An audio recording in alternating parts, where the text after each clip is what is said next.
teman-teman, sekarang kita kedatangan tamu jauh-jauh dari Sumatera Barat, Mentawai. Kenalin, siapa namanya Bang? Perkenalkan, nama saya Septrianus.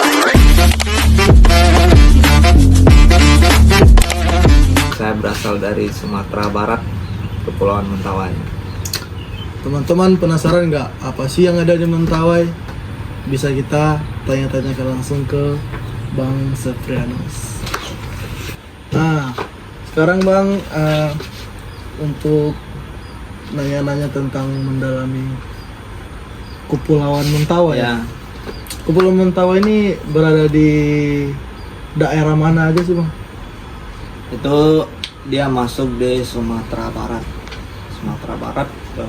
Tapi dia beda pulau lagi. Jadi dari Sumatera Barat, khususnya di Padang itu harus nyebrang lagi menuju ke Kepulauan Mentawai. Nah, jadi menempuh perjalanan pakai kapal itu ada yang cepat sama yang lambat. Nah, kebanyakan orang yang sukanya yang cepat. Itu perjalanan sekitar 4 jam di atas kapal. Untuk tiketnya sendiri itu berapa Bang? Kalau yang ekspres sama yang Kalau tiketnya ya 400.000 kalau yang ini yang ekspres ya? ya yang ekspres yang cepat. Tapi kalau yang lambat sekitaran 150, tergantung sama dia kan ada yang pilih tempat tidur sama yang duduk, jadi ya beda harganya. Oh, ada kelas-kelas Ya. gitu juga ya. Jadi di Mentawai ini Bang, apakah ada budaya tersendiri atau mengikuti kayak seperti ada agama yang menganut agama-agama seperti Katolik, Kristen, Protestan, atau ada kepercayaan yang hanya diikuti oleh orang Mentawai itu sendiri? Iya. Kalau di sana ada budayanya tersendiri ya. Maksudnya kalau budaya, kalau ngomong soal budaya ya di sana masih ada. Kalau ngomong soal kepercayaan, di sana itu memiliki kepercayaan tersendiri yang disebut dengan Arat Sabulungan. Nah, Arat Sabulungan itu percaya kepada yang namanya alam. Mereka percaya kepada alam, mereka meminta kepada alam, mereka ya semuanya alam di sana, kepercayaan mereka Sepenuhnya? ya sepenuhnya. Meskipun sekarang ini sudah ada yang masuk agama Katolik, agama Kristen, agama Muslim, itu itu sebenarnya hanya identitas karena sekarang udah punya udah punya KTP. Nah, kartu identitas. Nah, sekarang mereka tinggal milih aja mau masuk di agama mana, tapi mereka lebih percayanya kepada kepercayaan mereka sendiri gitu. Untuk masyarakat adatnya sendiri, percaya nggak sama seperti pengobatan medis seperti itu, atau di daerah kita tahu kan kalau Ya. di suku-suku pedalaman Ya. itu kan pasti 50% percaya, 50% kadang ada yang nggak percaya. Jadi di Mentawai itu gimana sih? Ya, sebenarnya kalau dilihat dari sekarang ya, dilihat dari era zaman sekarang itu kan udah banyak rumah sakit, terus ya udah banyak dokter, bidan segala macam. Tapi kalau memang dulu ya itu masih menggunakan alat tradisional, obat tradisional untuk kalau memang ada orang sakit di situ mereka punya obat sendiri. Nah itu kita balik lagi kepada kepercayaan terhadap alam. Nah, mereka mencari obat itu di alam sendiri, seperti daun-daun, seperti ada obat banyak yang ada dalam hutan gitu. Nah, jadi kalau kalau memang kepercayaan sekarang ya itu sudah terganggu sih, sudah terganggu sama yang adanya rumah sakit, adanya dokter. Nah, kalau mungkin kita masih menggunakan alat tradisional itu lebih bagus sebenarnya. Tapi kita kan sekarang sudah percaya yang namanya ya dokter ya. Iya dokter. Tapi kebanyakan sekarang masyarakat milihnya lebih ke ini Medis ya. ya, Oh. medis. Untuk pengobatan tradisionalnya sekarang masih ada atau pelan-pelan sudah mulai ditinggalkan? Masih sekarang masih ada itu yang mengobatinya ya sikere itu disebut sebagai tabib namanya. Sebagai apa namanya, Dokter dokter dan itu khusus mentawai ya, dan itu yang tertua di sana, yang tertua dalam hal ya mereka kalau dalam satu suku itu memiliki orang tertua, maksudnya orang yang dihormati, orang yang berpengaruh dalam satu suku itu. Jadi itu disebut skere, itu yang mengobati. Nah, yang diobati itu mungkin dilihat dari apanya dulu, dilihat dari mungkin dia sakit perut atau mungkin dia sakit kepala, itu ada sebenarnya. Tapi kebanyakan ya kalau orang luar yang masuk di sana, mereka belum tahu budayanya, belum tahu apa saja yang tidak boleh dilakukan di sana. Itu mereka kebanyakan yang sakitnya mungkin tidak tahu ya, hanya sekere yang tahu begitu. Nah, itu butuh proses yang sangat lama gitu buat menyembuhkan. Ya, buat menyembuhkan. Dan itu harus dibutuhkan hanya sekere saja. Kalau mungkin kita percaya sekarangnya kepada medis, itu ya kita tidak tahu lah, karena kalau mereka mengobati itu, kalau saya sendiri sudah melihat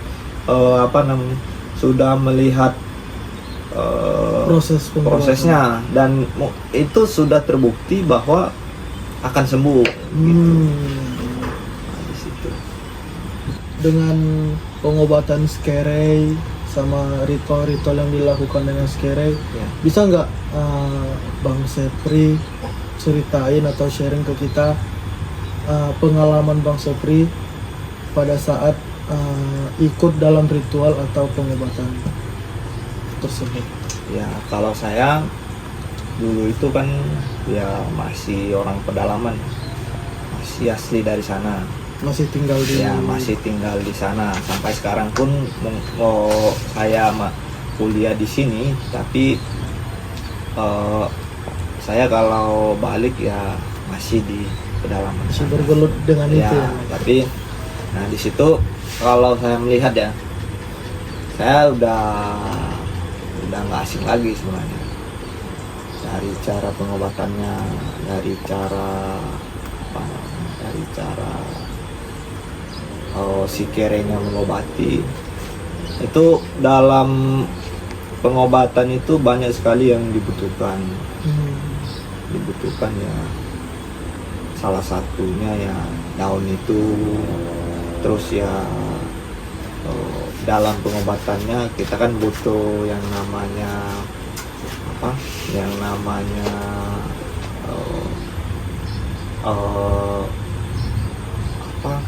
seperti babi, seperti ayam, itu harus dibutuhkan saat pengobatan. Nah, tidak boleh dilakukan kalau tidak ada babi, kalau tidak ada ayam, itu nggak boleh. Maksudnya bukan nggak boleh, memang itu sudah ditradisikan untuk digunakan dalam ritual pengobatan sebagai rasa wujud syukur ya. Syukur. Nah, sebelum melakukan pengobatan itu, karena di sana orang kebanyakan yang manggil skere ini ya kan, kalau kita manggil sembarangan ya nggak nggak bisa. Jadi manggil skere ini tentu kan ada upah atau sekedar tanda terima kasih ya. Nah, tanda terima kasih itu bukan dalam berupa uang, tapi melainkan berupa dalam kita menyajikan babi, menyajikan ayam, semuanya. Itu yang dilakukan dalam pengobatan tradisional Jawa gitu. Nah, ini Bang, sekarang kita kan tahunya tadi skere ada yang mengobati, Ya, ada yang mengikuti proses ritual.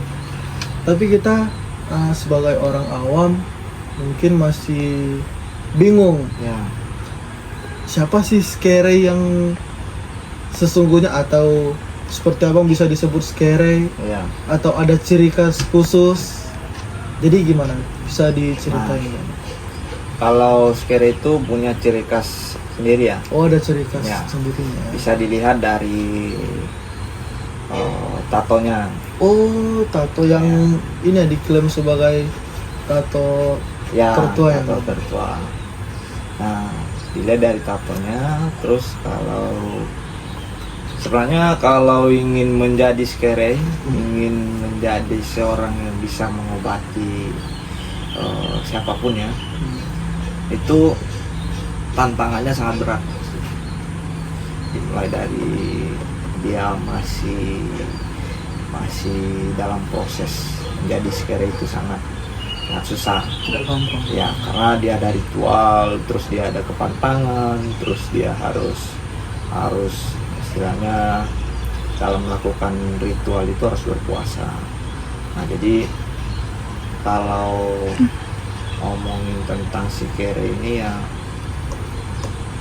jadi skere itu tidak gampang. Nah, itu kalau mungkin ada orang yang masih bertanya-tanya skere itu dilihat dari apanya sih, skere itu seperti gimana sih. Nah, itu bisa dilihat dari tatonya, tato tersendiri, karena punya simbol tersendiri. Oh, ada makna di balik gambar-gambar tatonya itu ya, Mas? Di balik simbolnya gitu. Untuk tatonya sendiri itu ada, Masnya tahu nggak makna di balik tato? Apa Masnya juga ada tato? Gimana? Ya, kalau saya masih dalam proses ya, karena di sana buat tato itu ada prosesnya juga. Ada prosesnya, tergantung dari umurnya. Ya, kalau umurnya ya dimulai dari umur 27 itu sudah buat tato yang namanya ya kalau sekarang bisa disebut sebagai matahari lah. Oh, gambar Itu di iya, sini. Ya, sebelah kiri sama sebelah kanan. Nah, jadi itu tuh kalau matahari di sana mereka nggak punya jam. Itu dulu sih, kalau sekarang ya udah ada sekarang. Kalau dulu mereka nggak punya jam dan mereka hanya berpatokan kepada yang namanya matahari. Matahari ini udah di jam berapa, ini udah waktunya pulang, udah malam kan. Di situ mereka hanya berpatokan pada matahari. Oh, berarti makanya dipasang tato yang simbol matahari. Simbol matahari. Terus yang kedua, barulah mereka bergeser ke kaki. Tahap berikutnya. Nah, tahap berikutnya mereka buat di kaki, itu yang bersimbol, itu yang artinya sebagai apa namanya, kan dulu kan itu apa, panggung rumahnya itu bukan papan ya, bukan papan, melainkan itu pohon nibung ya, pohon nibung. Nah, pohon nibung itu tuh kan disusun rapi. Nah, tersusun rapi di rumah mereka. Nah, jadi pohon simbolnya itu diambil dari situ. Oh, dari bagaimana dilihat dari keindahannya, rapi. dari kerapiannya, makanya dibuat di kaki semacam itulah simbolnya. Gitu. Ya, habis dari kakinya terus lanjut ke paha. Dari pahanya ya sebenarnya sama sih, simbol dari kaki sama pahanya sama. Terus dilanjut lagi ketika dia sudah umur 30-an, lanjut lagi di bagian sini. Oh, bagian dari. Ya. Oh, berarti itu full Ya, tubuh ya? full semua, tidak ada yang tersisa tentang itu. Nah, jadi di sini ini yang bersimbolkan anak panah sama panahnya Oh, dari yang sini. busur sama ini. Ya, jadi di sini ini simbol dari itu. Terus dilanjut lagi di bagian tangan. Oh, sampai ke Ya, ini proses kalau di bagian tangan itu udah proses finishingnya akhir. Nah, jadi setelah itu habis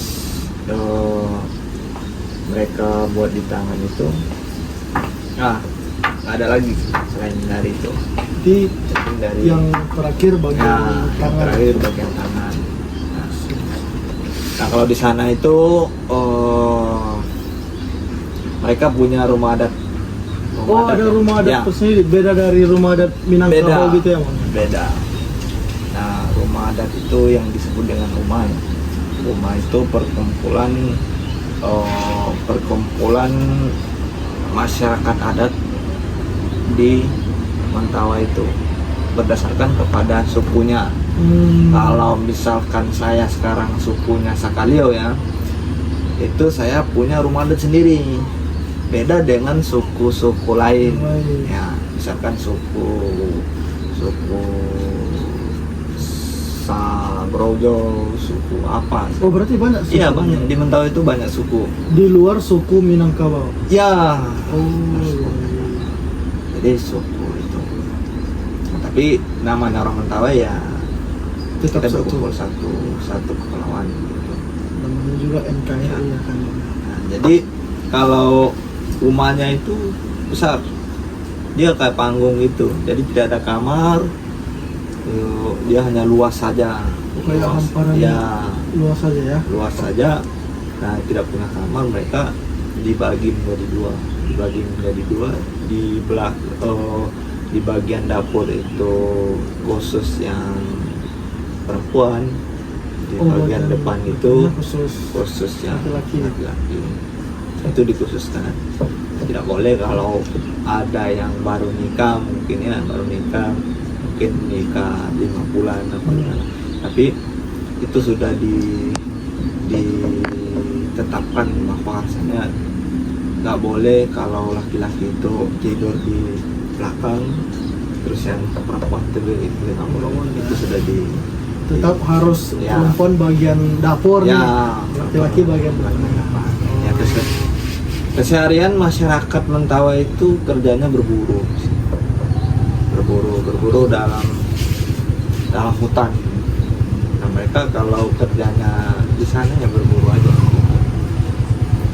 Nah, Bang, ada nggak berikan kami saran atau motivasi yang dapat menjaga budaya dan lingkungan Ya. yang bisa seperti di Mentawai? Ya, kalau saran saya sekarang kan udah masuk ke era modern. Nah, kita harus menjaga budaya Mentawai, tidak boleh menjadi seorang yang wah kita nih sudah di kota ya. Tapi kita tidak tidak bisa dikatakan orang Mentawai karena kita udah di kota ya. Nah, itu saran saya itu tidak boleh.